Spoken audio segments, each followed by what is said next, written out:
I think I got it all. Well, you got it all? I think so. I'm pretty so? sure I did for once. Oh my goodness. Wow. What a day, what a day, what a day. It was. It has been. Oh my goodness. No. Trying to I'm reading all the notes. So many things have changed on using StreamYard for our broadcasting. I know the past couple of weeks.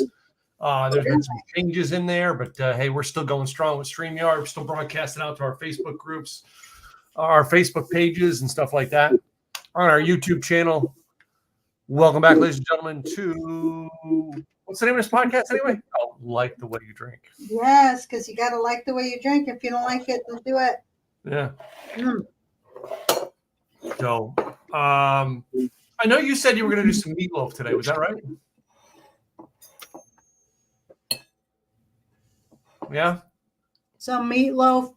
I usually like green beans with meatloaf, but this time it's with broccoli because that's what I had. And of course, mashed potatoes because mashed potatoes. I got rice. Well, that's a good idea. Rice, brat, and hamburger. Oh, yum. Oh, yes, brat. These are left over from family party over the weekend. And I'm like, I have the buns if I want to put them in buns, but I have them on the plate if I want to eat them on a plate. Mm-hmm. They go both ways. That's right. But when you get home from work, all right, what is your go-to drink? I know we picked this because this is my wife. When she comes home from work, this is her go-to drink every night. Well, my go-to drink, if I go to something, it is going to be a whiskey or a scotch. That's usually my go-to. Yeah. I used to be a martini girl, but I kind of got away from that, getting my eyes out. Yeah, I just get a big cube. Sometimes I'll do neat, but I'll do a big cube and pour myself a good scotch, and that for me is absolutely delicious. So, no, I've got this. I wish I could tell you like I had this calculated risk. No, it's ice cubes, pour, little bit of vermouth. Do I have the dry vermouth first of all, not the sweet?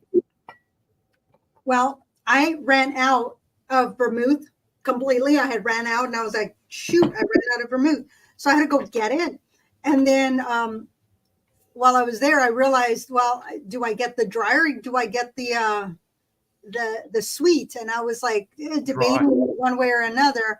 And then I said, well, I got to get both. So I ran some vermouth. And this one has it has a lot of botanicals in it. So there's some great botanicals, but I also got the Dolan dry vermouth. And for the price point, this makes a really good martini. So I went with that. Then I said, oh, I'm forgetting my vodka because I have vodka here, but y'all know, it's Tito's, which is fine. I like Tito's, but I wanted my Crater Lake Reserve. Well, the whole state is out. And they said, we'll get it in once the state gets it. And I was like, oh. And then I get back to the office and then I realized, oh. I got some. I have my Crater Lake Reserve. I don't have reserve. I just have regular gluten-free. Well, I got this one last year at some point, but because it was behind this big bottle, this magnum bottle of wine, I did not realize until I was getting my little glass that I went, oh, this is the one I wanted. I wanted the Reserve. The Reserve is even better than if you like the regular, this is even better. It's a little bit thicker too. So I would have used Tito's had I not had that.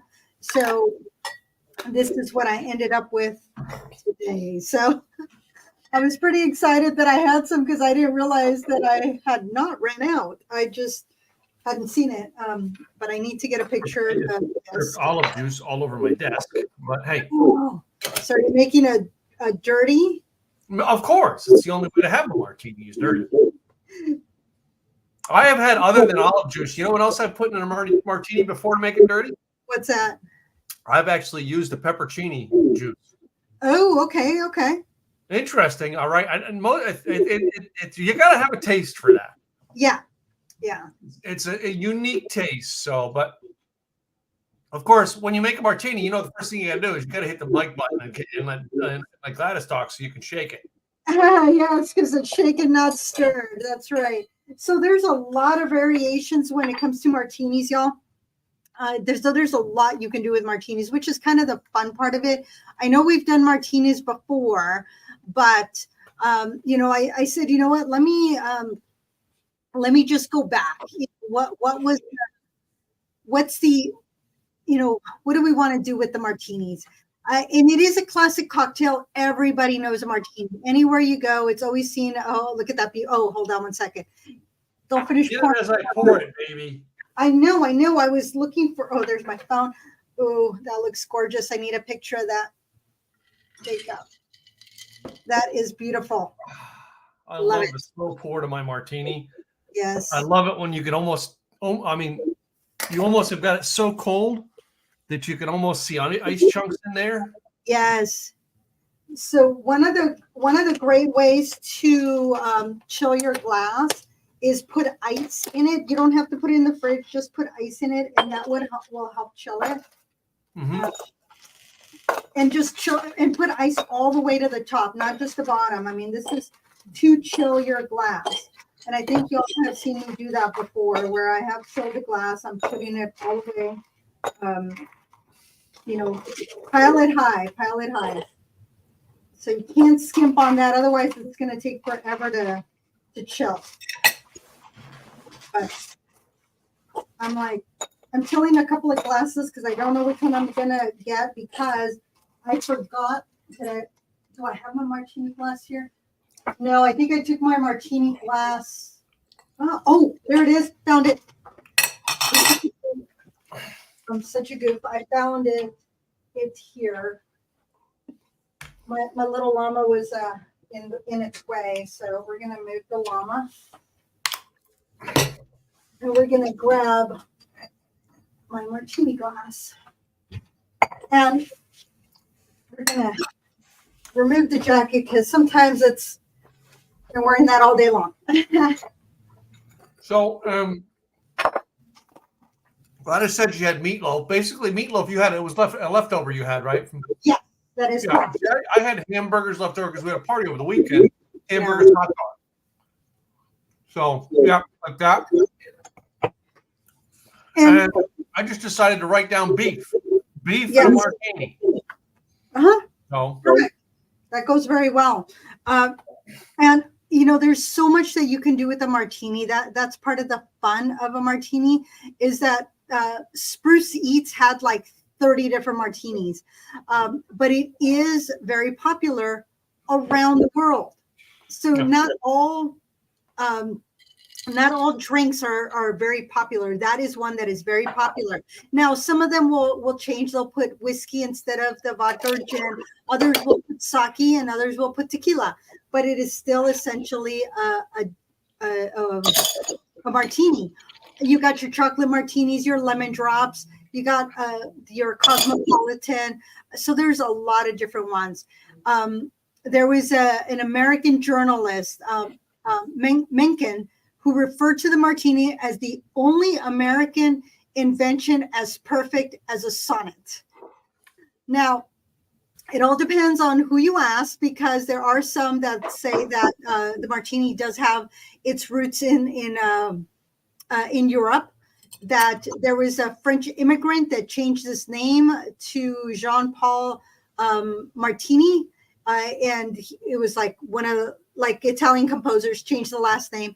And his favorite drink was to mix the gin and white wine, which then became the French musicians were calling it a martini because of him. And then when immigrants came to the U.S., then of course they brought their specific recipes with them. And of course, all the myths, if you will, the origins come back to California, or to the West Coast in California, where it evolved into the Martinez drink, which is similar to a Manhattan that uses whiskey. And so it evolved from 1860 from the Occidental hotel bartender to then somebody traveling to Martinez, California, which created the drink with sweetened gin, vermouth, bitters, and maraschino, which then was called a Martinez. So it has evolved over the years, but essentially And others were because of the Martini and Ross vermouth. So that was another reason that they're saying, oh, that's why it's called a martini. But you can make it with gin or with vodka. Yep, there you go. And but it was popular in the 1920s, the 1950s, around Prohibition, and it's usually the what they would do is sometimes is do 50% gin, 50% vermouth, and then that would be considered the perfect martini. But of course, you can use vodka instead. A dry martini has more dry vermouth or extra dry vermouth, whereas a wet martini is more vermouth than gin. So it's less of one, more than the other. You got that. So there's a lot of different things. Then you got your Vesper, James Bond, shaken, not stirred, and I did see the Lilith. I did not get it because, in my opinion, I want something that I could use. Again, I've used both of mine. That's why they were gone. But I'm like, the Lilith has more of a botanicals in there, and I thought, that's my problem with gin, is that it's so botanically that I figure if I just use something else, I could always put more gin in it to get the botanicals in there. So that's kind of the history on that. So I will be making mine, and there was another recipe that I found that was with tequila instead. So it was blanco tequila, dry vermouth, aromatic bitters, and a lemon twist, and then you can do a variation of that. Yeah. Which I thought, because I've been doing tequila lately, and I do have, remember, tequila tasting this coming Saturday. So there's various things that we can do with it. And I'm like, I did bring my gourmet olives, so I could make my dry, my dirty. Right. The typical Spanish olives. I have large ones, baby. I love those. Those are really good. So okay, but no. My wife likes blue cheese olives. I don't know why you make a drink. I'm telling you. My wife likes the blue cheese olive. Oh, okay. I personally am I'll eat garlic or jalapeno one. I love those, but not a lot of your store brands make them good. Right. All right. To me, it's like a small company or like a winery that made them, or with the garlic and the jalapeno. Right. If I'm I have to get something from the grocery store, I'm sorry. I'm getting the typical Spanish queen olives. Yeah. They have the better taste for them. So. No, I like what you have. That's pretty good. So,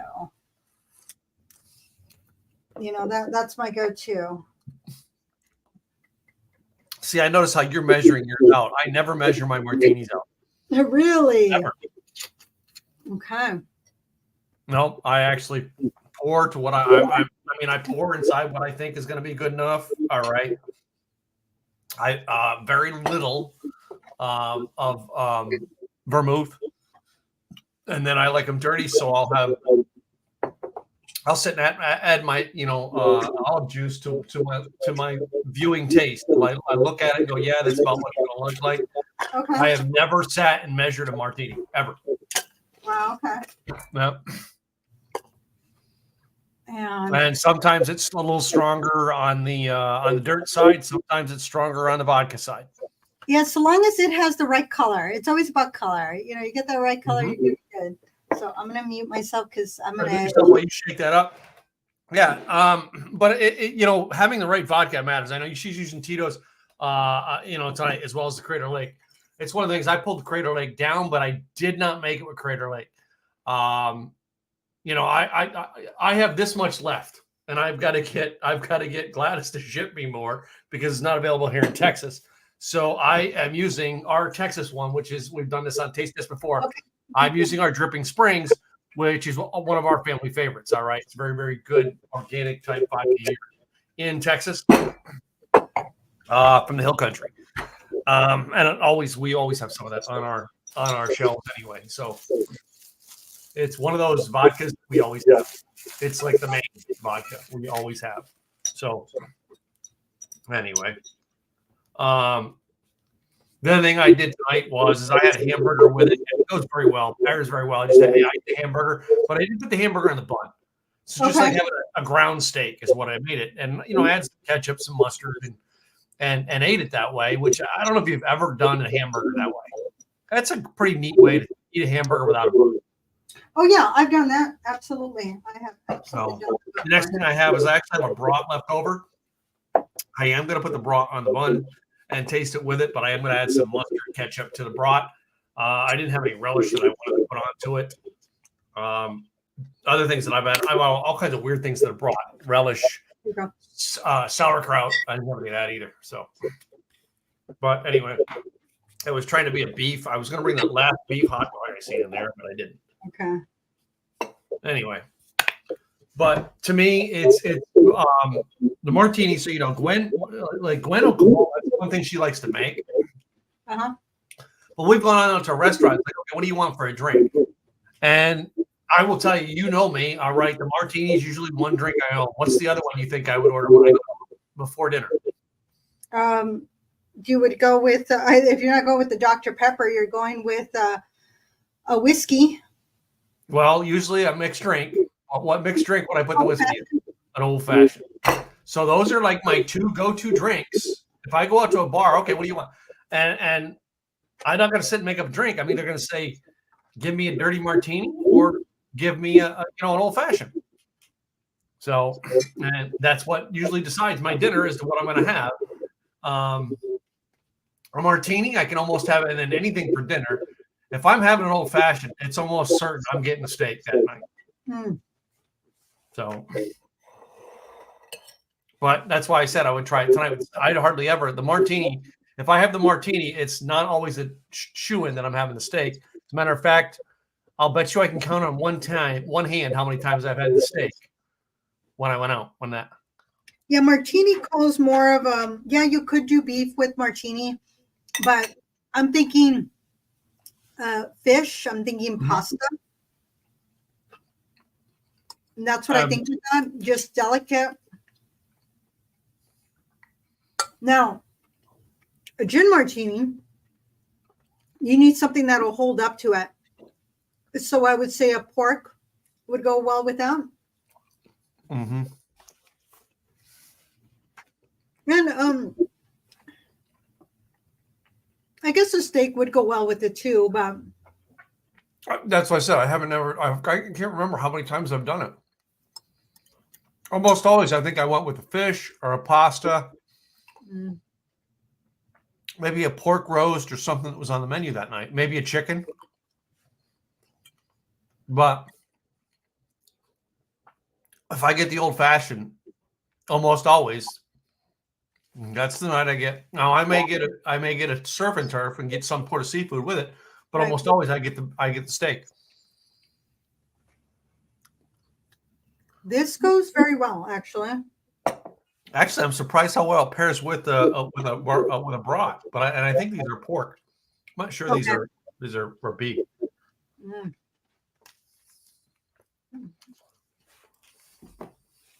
I thought because of the sweetness that was on top of the meatloaf, that it wouldn't go well. Now, meatloaf has a history on its own. Yeah. So meatloaf was born as Marvin Lee a day in Dallas, Texas. And he moved to LA in 1967 to play with local bands. But that's Meatloaf the singer. Now, Meatloaf the food, not the singer. It is a lot of times an underappreciated food. Yeah, a lot of times meatloaf has gone like meatloaf. It's so simple to make, and yet it's hard for many people to make because they don't know how to make it. They stayed away from it because their parents made it when they wanted to make something quick and easy, and they might have gotten tired of it. So then they're like, and then once they think about it as adults, they're like, that's way too much work. And then they wind up doing something else. But if we can see it as a good protein concoction, truly, it has a lot of protein. There's a lot of good inside meatloaf. It can be, depending on how you make it, it can be healthy. But there's a lot of history that goes back to the Roman times, medieval Europe. They were mixing fruits, nuts, and seasoning into these little dish shapes, pastes. And then the the Roman gastronomy described patties that were made with wine-soaked bread, spices, and pine nuts. And I went, ooh, wine-soaked bread. I might have to do that instead of the panko next time. Yeah. But the Pennsylvania Dutch settlers, they also brought scrapple, which was utilizing pork as well. Okay. That we're going to have scrapple on this podcast sometime. If I have to call my buddies back in Pennsylvania to ship us both it, because you can't find it hardly anywhere outside of Pennsylvania. No, it was very specific. Then with the invention of the meat grinders used to be a staple in people's homes so that they can grind up their own beef. Now, to add an attachment to your mixer is like, I don't know, $200 for this one attachment to make your own. But it was a staple back then, and it made life a lot easier, and it became a little bit more popular. It was also very popular during World War II because of the rationings. They were able to take a cheap cut of meat and add all the things to it. So it became a staple, just like soup and ketchup and cereal. And so it started to come out as more popular. But it took some time. Now mine, what I did with this was the ground beef, celery. A lot of recipes do not add celery. I like I've never heard that. Yeah, celery, finely chopped onion. What I have done in the past, but I didn't do it this time, finely chopped mushrooms. So if you want to make a little bit more, is adding mushrooms, and it'll make, if you're doing like a pound or 2 pounds, it'll make it into a little bit more. So like about a cup of celery, a cup of chopped up onions, Italian seasonings in there, salt, pepper, paprika. And some people say saute your onions. I don't. I just let it cook because I'm cooking it long enough. Yeah. But if you add all of that, eggs, a couple of eggs, milk, and panko. You could also do milk in ours, but we have done the panko and we have done the eggs, which is the glue that keeps a lot of it together. Right. I don't do too much milk. It's like a quarter cup of milk, just enough to get a little wet. And then you could do panko, or you can do like Italian seasoning or just breadcrumbs. It all depends on your liking. I like panko, although I have used the Italian breadcrumbs before, just because it adds more flavor because of all the Italian stuff in there. If you want it depends on your cut of meat that you're using, your ground beef. If you're using an 80 or an 85%, then you don't need to cover it, but covering it helps cook it evenly through. But if you have a leaner cut of beef, your ground beef is 73.7, not suggested because that's way too lean for a ground beef. Cover it to help it. The other way you can do it is also that I've done before is you can top it off with bacon. Because the bacon has fat and it renders into the meat, which just gives it. You can do it with prosciutto also. But I covered mine because it was 3 pounds of meat for about an hour or 10 minutes. Then I uncovered it. And then my topping was a mixture of ketchup, a little bit of white vinegar, brown sugar, salt, pepper, garlic powder, onion powder, all mixed together. And then that's I took out all the juices because there was a lot of fat in there. So I removed it. I drained it essentially. Then I added all my ketchup mixture on top, uncovered it for another 15 minutes, pulled it out, let it rest for 10 minutes. So long as it's 160 degrees on the inside, you're good to go. Yeah, and then, I've used my barbecue sauce for topping. Okay.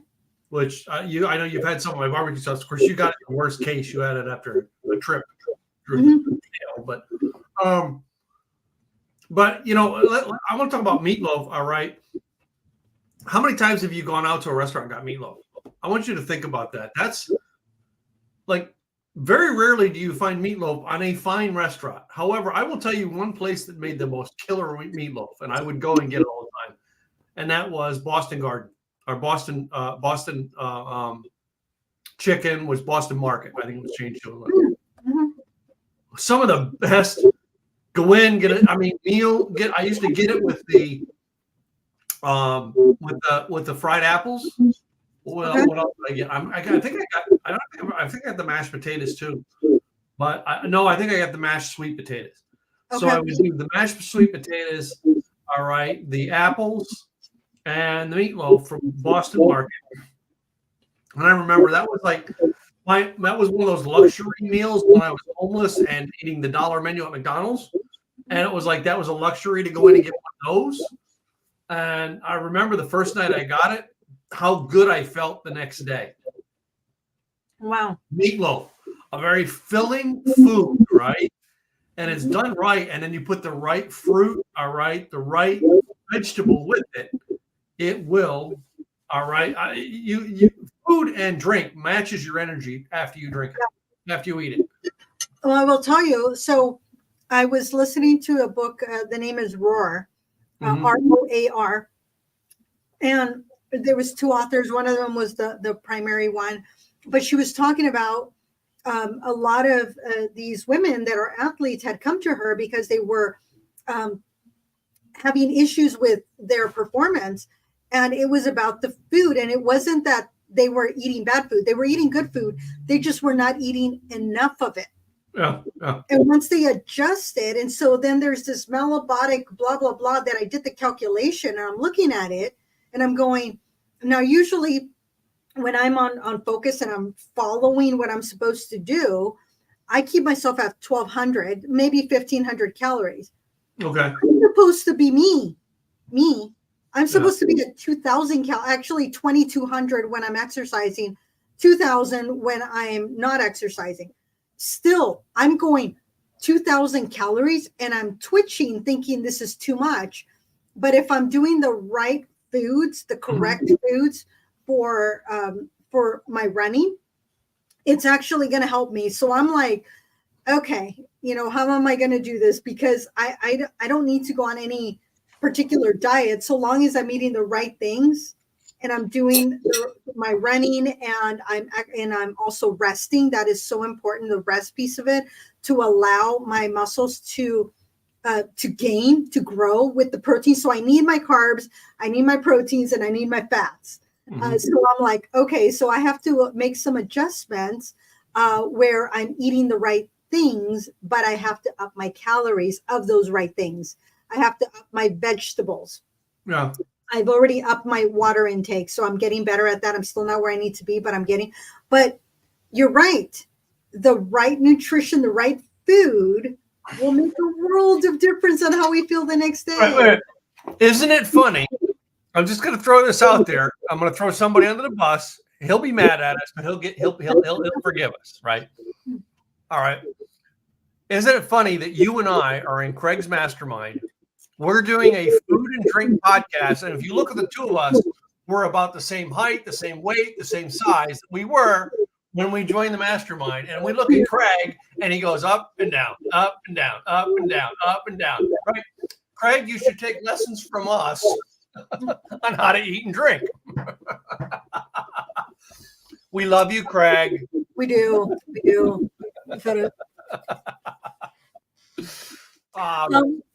But I had started and I stopped and I have to start up again. But my Fitness Pal on my cell phone, when I follow and I put in my foods in there, it helps me really regulate what I'm supposed to eat. And there's times that I know that I have like a networking dinner or a business dinner or just dinner.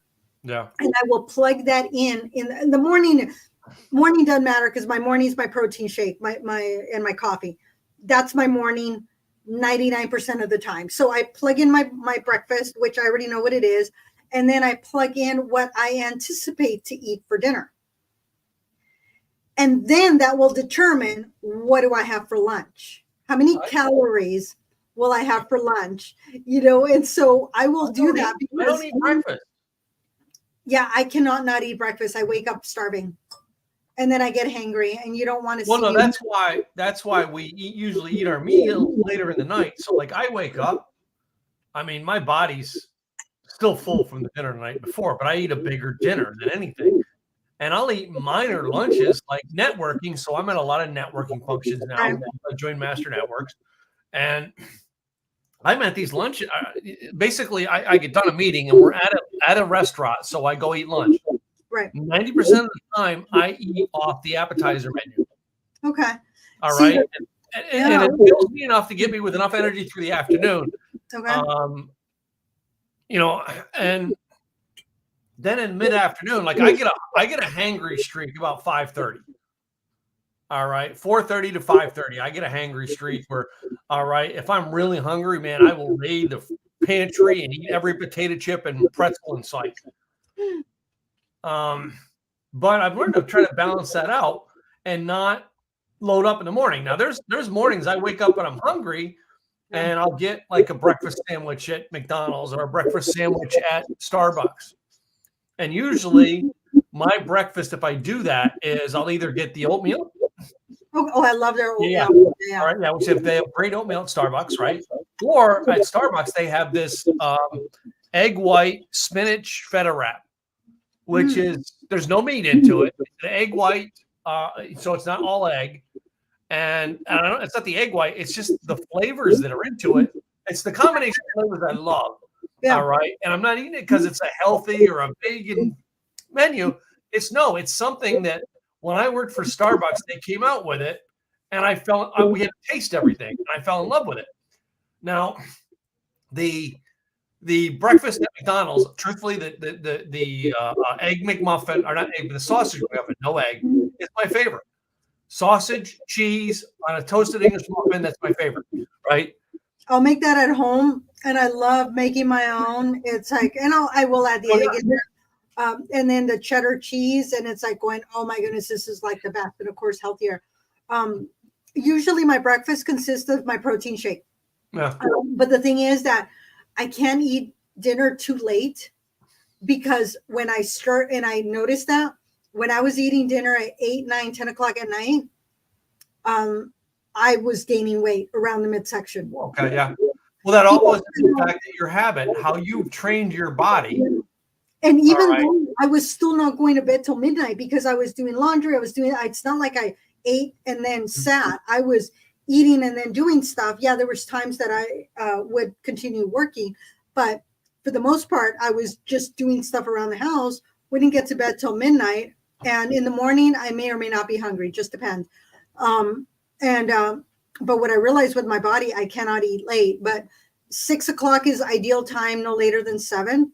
And then still have some movement, and then I'll be fine. But in the morning, I'm hungry. And so I usually make my protein shake, bring it to the office, and I'll drink my protein shake anywhere between 8 and 9 in the morning, depending on how starving I am. This morning, I was starving, so I chugged my breakfast protein shake before I came to the office at 8 a.m. I'm like, gulp, gulp, because I was starving. Then by 11:30, I was hungry. I kept it very simple. I had a small baked potato with butter, sour cream, and my chives, and that was it. That was in my water. That was my lunch. And then I was hungry again by like 4:30. I was like, okay, I'm hungry, but I wasn't going to have a snack because I knew I would be eating meatloaf. So this is going to be my last meal until tomorrow morning again. It's unique that we did the cookout over the weekend. And you know what I mean? We talk about what we eat healthy in a cookout. All right. If I go to somebody's house and they're making meatloaf, I'm tasting it because I don't care. I want to know what their recipe is. I want to taste their recipe. Because to me, I've never had 2 meatloaves that taste the same ever in my life. And so I'm always tasting that. But this weekend we did corn, and we snapped the corn cobs in half and cooked them on the grill. Okay. I must eat 6 of them. I love them because I make corn on the cob. I love it so much. It's so good, right? And I know they always said corn wasn't that great for you, but anyway, I think it comes down to our eating habits and our drinking habits. Friday I had a networking meeting. Then we had a leadership meeting afterwards.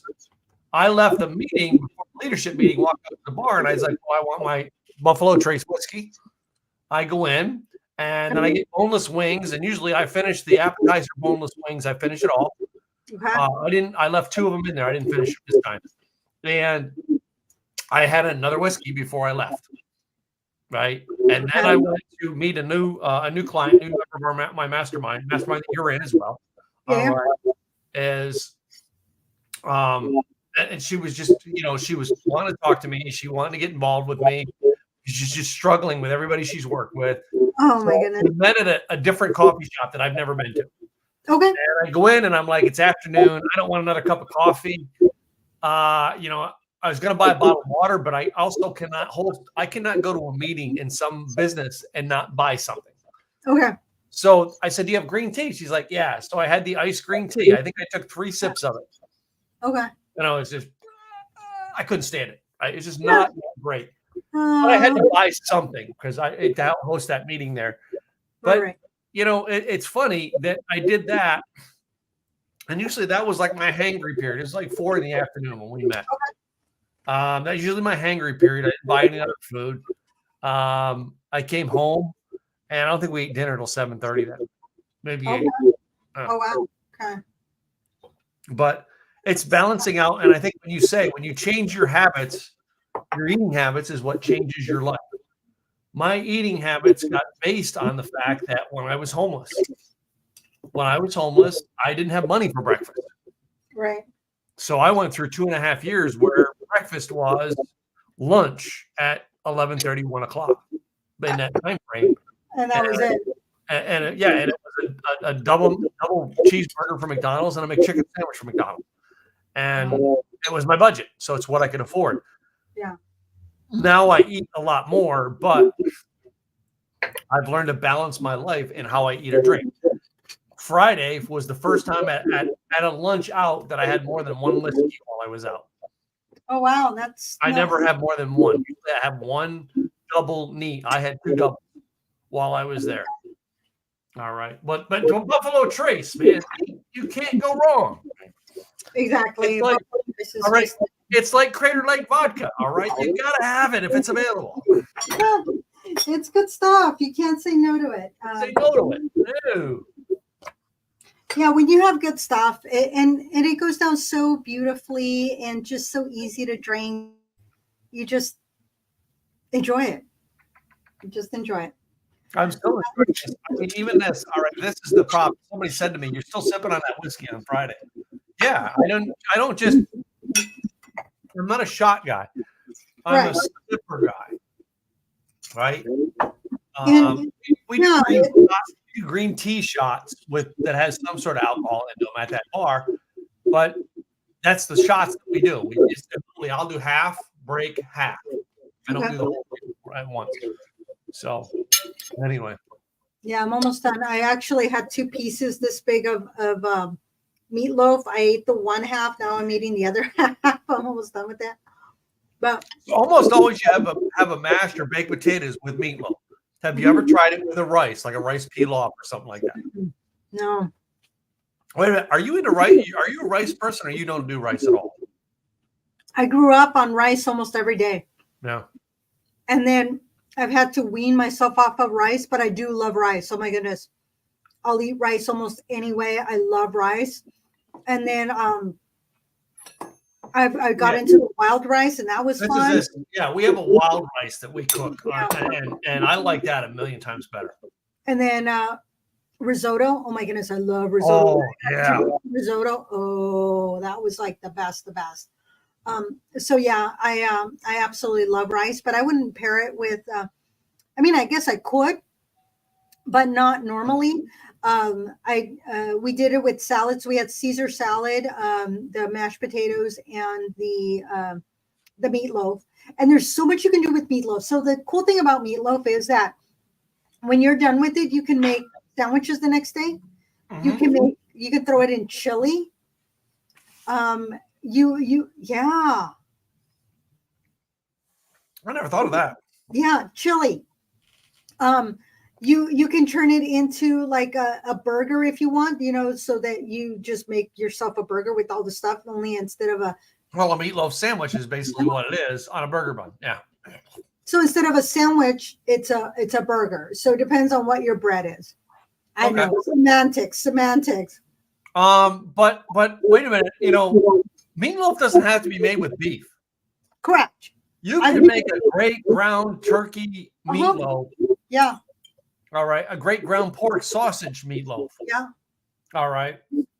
There are other combinations you can do with a meatloaf that is really, really good.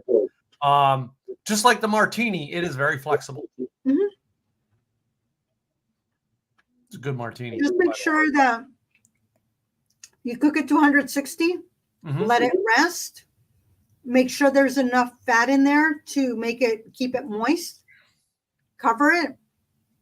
And just try different things. What do you like? What do you not like in it? As opposed to my steak where it would still be pink on the inside. Right. You got to have a pink steak.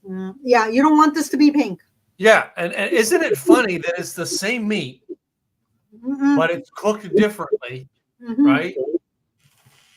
And that goes back to, like we joked around saying, you know what I mean? We eat something that's very balanced. We drink things that are very balanced. And you look at you and I for the past 10 years, our looks haven't changed. We haven't ballooned up. I mean, you and I's pictures, you go back 10 years, we look almost the same size every time. We don't balloon up. We don't yo-yo, I guess you can say. And I was going to say that about you, that when I met you, I was in Texas at the time. So it must have been 2009 or 2010 when I first met you. Now, mind you, we didn't have a full-on conversation. It was a very brief conversation, but everybody remembers Tim. You looked exactly the same. Yeah. Tall and slim. Now, I'm not saying I'm healthy in the way I eat. I'm just saying that I've learned to balance. Yeah. All right. The fact that I have a food and drink podcast is unique because the only thing that I'm a snob about is my espresso. All right. Now, food, I'm not a snob about it. I just are like, okay, I'll taste it. If it's not for me, I eat my portion and I move on. Yeah. Right. If a drink's not for me, I drink it for taste on the show, and then I move on. I don't criticize it because just because Gladys likes it doesn't mean I have to like it. Right. Yeah. And that's what we talk about is, liking the way you drink, finding those flavors that you enjoy and finding the flavors that you enjoy with your food. And that's kind of fun. So with meatloaf, you can add wine to it. You can have it with beer, or you can have it with a Manhattan, or you can have it with a martini. Well, that's the other thing. Yeah, when we're out at a restaurant, Gwen almost always, when she picks her meal, she picks the wine to go with it. And she says, I want a glass of this wine, and I want it delivered with the meal. Yeah. Because the wine goes with, she's having steak, she's having fish, she's having pork, whatever it is. And she's paired it. She's thought ahead to pair it. So I've done that before. Can we get you something? And it's like, no, I'm going to decide what I'm going to eat first. And once I decide that, then I'll tell you what I want to drink. I've done that many times, unless I absolutely want my old fashioned that I know that's what I'm going to have before dinner. What? But that's different. But if I know that whatever I'm going to order is going to be with dinner, then I wait until I know what I'm going to eat. And then it's like, oh, what will go with this? Let me go with. Well, see, that's where I said I almost always pick the drink because, okay, this is the drink I'm going to have before dinner. And that drink almost always sets the taste mode for, okay, I had a martini tonight. What's the chicken tonight? It's different. It sets the mood for what I'm going to eat at that restaurant. Right. I hardly ever have an extra wine with dinner. All right. I don't know if you do when you're out, but yeah. But then there's always a dessert. Usually I'll have if there's a dessert wine and a dessert that goes with it, I may have it. Yeah, see, and I would rather, if let's say that I'm having a delicious cocktail, that I will leave that. I might not finish it. And then after dinner, then I'll finish my cocktail. And that's my dessert. I very seldom will get dessert, and I might take a bite. Like if Sean and I are out to dinner and he orders dessert, I might take a bite, and that's about it. And I'm like, I'm done. And if it clashes with my drink, then I'm like, nope, thank you. I'm enjoying my cocktail here. I'm not going to have that sweetness because it's going to ruin the taste of my cocktail over here. Well, So if I go to a Mexican restaurant, which we all know I'm not a fan of Mexican, right? Almost always it's like a mojito I get or margarita. yeah, Totally different because I know the food that I'm going to eat it's going to go with it. yeah. Yeah. All right. And it's all about, you know what I mean? When you pair things the way you like and you like the way you think you pair things, right? You don't splurge on what you eat. You know, this morning's networking meeting, afterwards, I went and had a Dallas Blonde beer. Okay. I didn't eat. I waited and had a burger right later because I had to go meeting after meeting after meeting after meeting after meeting. Yeah. So I just had a blonde with everybody there at the bar. A blonde beer right off the tap. Which, by the way, the dive bar in Denton has awesome rack of beers. Don't get a bottled beer there. Right now, if you have a good brewery, you always go draft. That's and if it's a local draft, I mean, there's places that it's like they'll have multiple local Oregon, Washington draft beers, and that's what I'm going to go with. It's like I don't want your whatever it is. I don't want your Coors Light. I want the local Vanguard, Ordnance, Breakside, Rogue. That's what I want. I want the local because I know it's good. And they've made with such love. So that's, when I do beer, I'd rather have a local craft beer. Nakasi is another one. They're in Eugene. Deschutes, is another one that's local. So those are all fun ones. But yeah, that's if I just want something light, a beer will be fine. A Pilsner, an amber, a blonde, maybe even a half. It goes down to what I'm eating as to what I'm going to have. Yeah.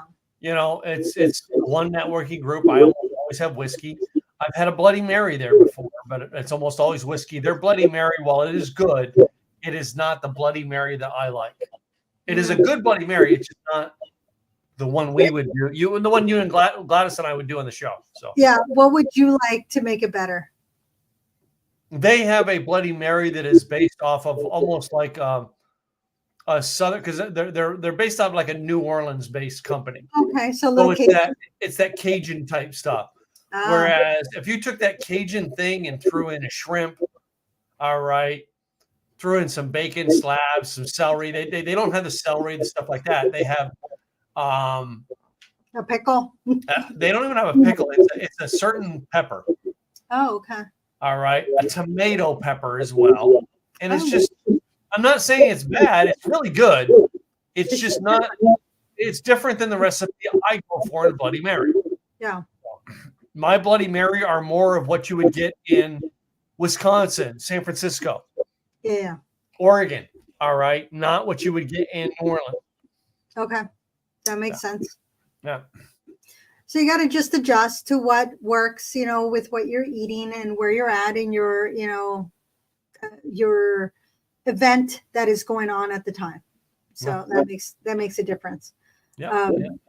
So what I did with this one, and I did make a full one, I made a half one, but it was supposed to be a perfect martini, which is half sweet, half dry vermouth. Oh wow! I never done that. Yeah. And then gin, but I went with vodka because it's Critter Lake. And then you can garnish it with either a lemon twist or with olives. Since I still had 2 olives left, I just left the olives in there and went that direction. So making it kind of fun. I had not had a martini in a long time. Y'all, the Dolan, for the price point, it's really good. This Ransom, I'll have to try this one by itself, but it has a lot of botanicals in it. It's a sweet one. I'm not a big sweet vermouth, anything sweet, but the sweet vermouth, depending on your cocktail, will go very well. So there's been a lot of great things about Ransom. They even have a gin. I found out because they're like, oh yeah, we have the dry. And then they're like, oh no, that was the gin. But Dolan, when you're looking at price point, this little guy was about $13. The big one, I think it's like $23. I just went with small because I don't have that much vermouth that I need for my drinks. Play with it. See what you like. There's some expensive vermouths out there, some Italian ones, some French ones, whatever works for you, whatever your taste buds say, ooh, I like this, go with that. Do we have any fun? I'm looking at a comment that was made because it was made in another language, Okay. Oh, let and me. I want to know what they're saying before I put it up on screen. I almost flashed it, but I'm pulling it back. Okay, well that's nice. That's nice, nice, Sadi. Can I respond to her? I don't know if you can or not. No, you don't want that one. All right. Very cool. Yeah, if you want me to translate, I can. My French is good enough to be able to translate. I'm going to put it in the private chat for you what the translation is. Oh, I know what it is. My French is good enough to know, who wants to be married. Yeah, you see it? Uh-huh. Yep. Okay.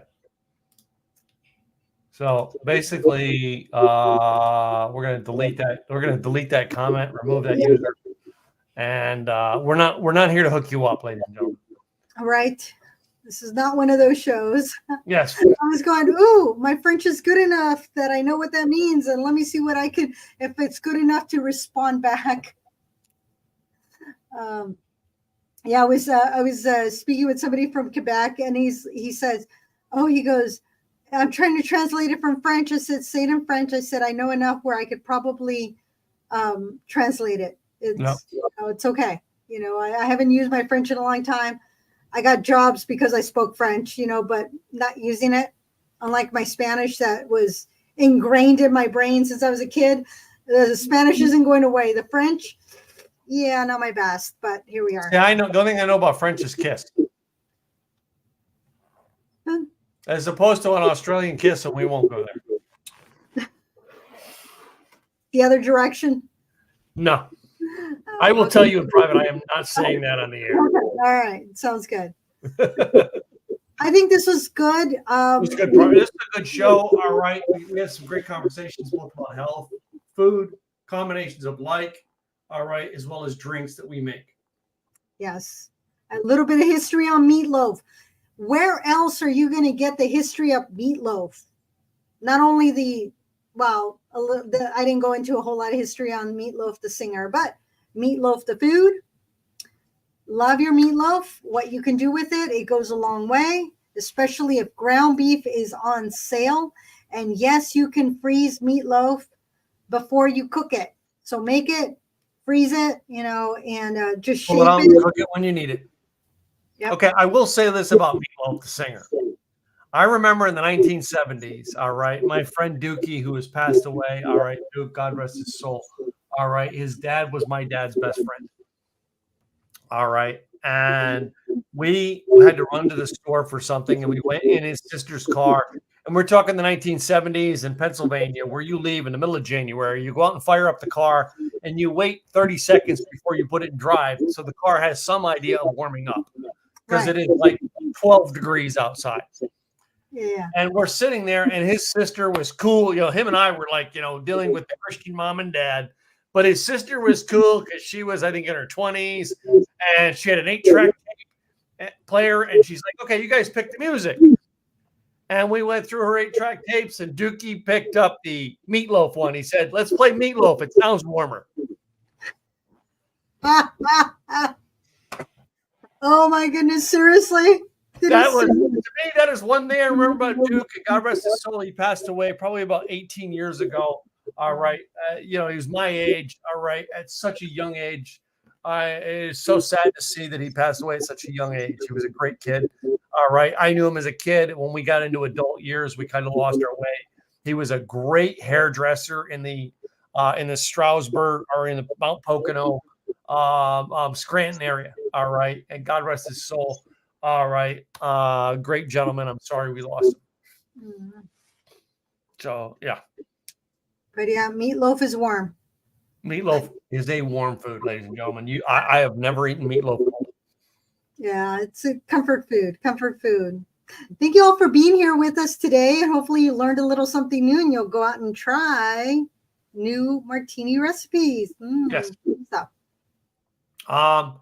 Ladies and gentlemen, before we go, we're going to give you two things that we do on every show, ladies and gentlemen. Number one, we have an insiders club. you can actually join this, all right, and actually get to help us pick ideas and pick food and drink for our upcoming show. Go to likethewayyoudrink.com. There is a button that comes up, says join the Insiders Club, that you can do. You must be 21 to join. It is free, all right, but you must be 21 years of age to join. The reason we have an opt-in system, ladies and gentlemen, is because we have to know that you're 21 to be in this club. We cannot talk drinks with an underage person. I'm sorry. It is against laws, and we will not violate laws to have this show. But go to likethewayyoudrink.com, click the button saying join the Insiders Club. There's all bunch of other benefits, which we're not going to go into. You go watch our past episodes. We've talked about it a million times. All right. It is a club that we've created over the last 6 months for unique and fun times. That's first. Second is we got to give a shout out to the people who make this podcast possible every week. Two people make this podcast. Really? All right. Yep. They pay the bills. All right. And they come up with the ideas. Who are they? Us? Would that be us? Are you talking about us? Probably the hosts in their businesses. Yeah. Right. So Gladys, she's going to go first. She's going to explain to her about her business, because her business and my business pay the bills to make this podcast episode possible every week. So Gladys, tell them all about you and how you help people. Thank you, Tim. Gladys Boutwell, Insurance by Design. I help employers be the employer of choice through showing their employees how much they care through employee benefits. There are 101 creative ways to attract and retain quality staff. I make things simplified, employee benefits simplified. You can find my book. It reached #1 on Amazon. You can find it on Amazon, as well as my other book, Health Insurance Secrets Revealed. So this helps individuals and those that have insurance understand their insurance. This one is for employers to be able to find ways, creative ways, to show that they care so that they can attract that quality staff. I have had conversations with individuals about that. There's things that I can do. There's things I cannot do, but it is about helping the employer. Go to insurancedesignpros.com. On the upper left-hand corner, you will see where you can get the white paper on this. But if you go to Amazon, you can get the book with all the details. If you want to have a meeting with me, go to enrollnoworegon.com, start the conversation. I will turn it over to my co-host, Tim, and his business. Thank you, Gladys, for so much for that. All right. Hey, guys, my name is Tim Gillette, and I actually have a thing called Simple Easy Websites. All right. We are the trusted guide for your small business, business owner, your entrepreneurs, your solopreneurs, addressing all your online website needs. Our mission is to create professional websites at an affordable price while maintaining the personal touch and connection to you. We become part of your team, not someone who performs a service for you. We are 100% USA-based team. We are dedicated to ensure your website clearly conveys your message, all right, shares with people your sales offer, and we make it simple and easy for other people who visit your site to understand. We started this simple, easy concept to ensure website effective communicates your message and drives lead generation and sales to keep your business thriving. We are committed to making online journey straightforward and successful. We've created a new tagline, and our tagline is creating online success in 3 clicks or less. All right. And I'm trying to get it back to the two of us. And why is it not working for me? There we go. Here we are. I actually typed out my commercial, and I got to get used to putting it on a piece of paper where I can say it. There we go.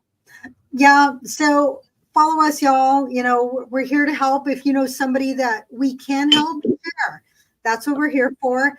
And Saturday, I will be doing a tequila tasting at La Fiesta Mexican Restaurant and Tequila Bar in Westland, Oregon. I think they might be sold out by now. There was like 60 people that are going to be there. So I will be the MC for that evening, and I am excited for it. Some of our watch for the videos, because the videos will be on our Facebook page, correct? Yes. Yeah. I have somebody that's going to be coming in, do some of the videos. Last time, I think I only had the ability to do pictures. This time I'm going to have some videos in there. I got the tech all worked on that a week or so, 2 weeks ago, whatever it was. I think we recorded from there, or I recorded from there. So those are some of the fun things.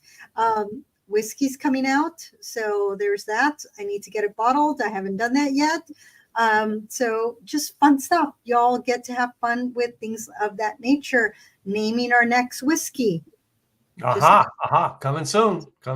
So, all right, ladies and gentlemen, we will be back next week. We have 108 episodes in the bag. We'll be back for next week for 109. All right, guys. Cheers. Cheers, y'all.